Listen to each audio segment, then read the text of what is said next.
Hi folks, thanks for coming out tonight. My name's Logan Bachman. I'm a dietetic intern from Lenore-Ryan University. I'm here to talk to you guys tonight about childhood obesity prevention. And uniquely enough, we think about diet and exercise to be a huge factor in our lifestyles as a part of our health and to make us healthy human beings. But what we don't usually think about is sleep, especially sleep in our kids. So tonight I'm going to talk to you about sleep and childhood obesity prevention. We know when we get hungry, you think of those Snickers commercials, you're not yourself. You get hungry, you're fatigued, you're anxious, and that happens when we don't get enough sleep. We're not ourselves.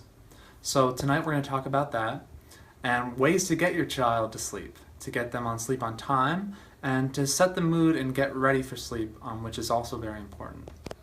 So a lot of the information I'm going to present to you tonight is actually comes straight from the National Sleep Foundation. It also comes from the Center of Disease Control, the CDC, and the American Dietetics Association, A&D. Some facts I'm going to present you with are that our hormones get altered when we sleep. When your child sleeps, hormones are released, such as melatonin is a very important one, that helps our child get enough rest and maintain their appetite, as well as their metabolism. If they don't get enough sleep, what happens is their metabolism can be slowed down, and studies have shown this. In 2012, there was a study when a child doesn't get enough sleep, if they introduce just one more hour of sleep, this can greatly prevent their risk of becoming obese or overweight. So our hormones are regulated when we sleep, and their metabolism can slow down. And what happens is, if they become obese, or even if they have these risk factors such as not enough sleep, they can have heart disease, sleep apnea, or diabetes. This puts them at risk for that. I know it's very difficult to get your child to sleep, so tonight we're going to go over some facts, some ways to get them to sleep, and we're also going to review a couple other topics. I'm going to show a video at the end I think you'll all enjoy. So first I'm going to go into some tips to get them to sleep. So we know that the amount of sleep our child gets directly correlates to their appetite during the day, the amount of snacking they do. It affects their mood, if they're fatigued or not, which leads to snacking, which leads to not feeling full and satiated. It also can lead to their ability to maintain a healthy weight. So I'm just going to go over some tips. Below your chairs I have a tip sheet, also with information I talked to you about today. So some tips are avoiding eating big meals close to bedtime. This can keep them awake at night, it keeps them full, keeps their minds active, especially if there was stimulating conversation during dinner, if there's TV during dinner. Avoid stimulating activities after dinner, such as watching TV, excessive exercise, outside running around.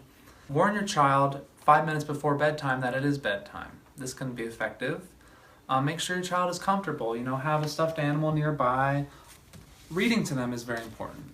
When you read to them, it's good to not necessarily face them and be directly confronted with them. You want to kind of just read next to them like you're focused, and you don't want to directly interact with them because that's going to keep them up. It's going to keep them talking to you, and you just want to put them to sleep.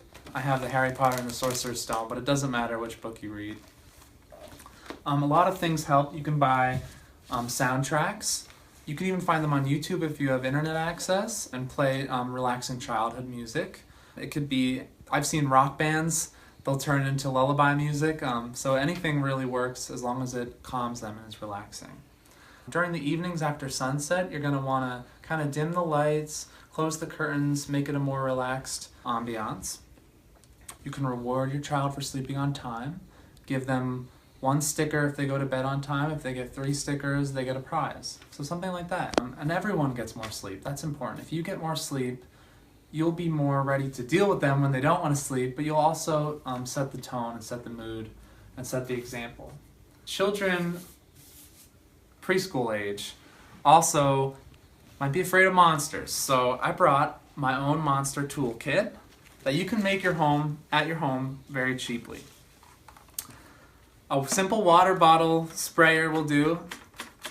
It could be anything, but just make sure you rinse it out. Fill it with water. I put a no monster sticker on it. This monster is a little scary. But all you gotta do is put a little lemon juice or a little bit of cinnamon, something in it to give it a scent, make them feel more safe. So that's that.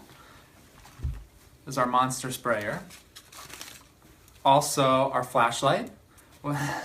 Doesn't matter what size it is, as long as you have batteries in it. Little no monster sticker on there. That's optional. This is just to make them feel safe.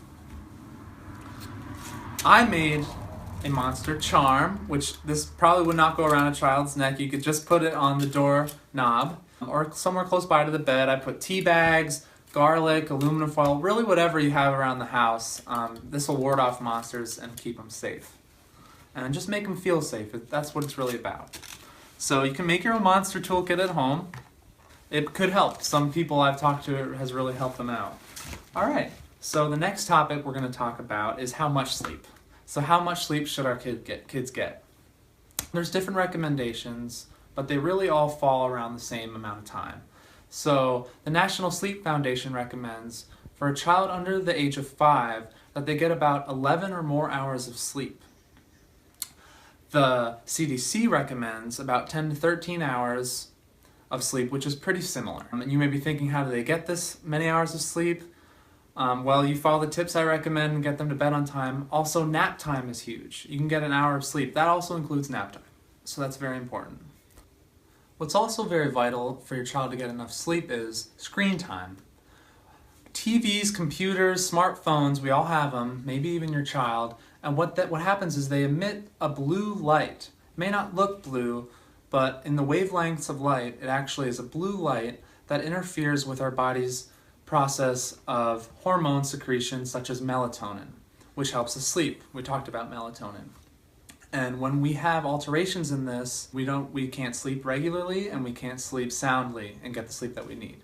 So what we want to do is, the CDC as well as the National Sleep Foundation recommends to cut off screen time about an hour to 2 hours before bedtime. Because what happens is this blue light kind of gets trapped in behind our eyes, gets trapped in our brains, and inhibits us from producing the hormones we need. So we do want to limit that screen time. We want to cut it off about 2 hours before bed, and that's very important. So next and lastly, I'm going to show you a video of the super nanny and her style and method of getting her kid to sleep who just won't and keeps coming out of the bedroom and won't go to sleep. So I'm going to show you that video and conclude this presentation. Thank you.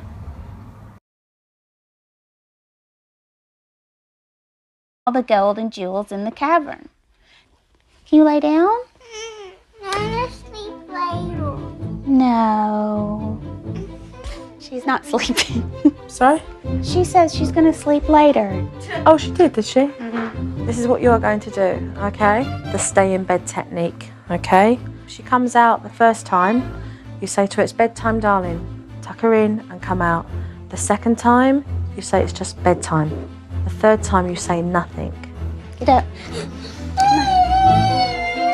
Good night, Kara. It's bedtime.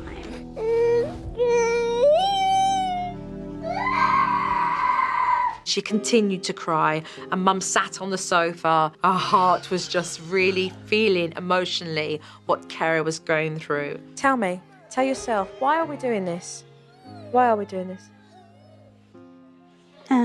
Because it has to be done. Don't give me the answers that you've memorised from listening to me. Really think about why we're doing this. I needed Mum's attention for her to focus on why it is important that these kids get to sleep and that she gets a good night's sleep as well. It's just not easy. No, it's not. But no, it's only change. No, it's not because she's going, oh, you're so mean. You're a mean mummy. You don't love me. You're abandoning me. That's not that cry. I was feeling very, very sad. I could never have done that without Joe there. With Kara already down, Dad put the other two girls to bed, and whilst I was talking to Mum, I realised that within an hour, all three were asleep. Oh, look at that. Your kids are in their own beds. 9 o'clock, and lights were out for everyone.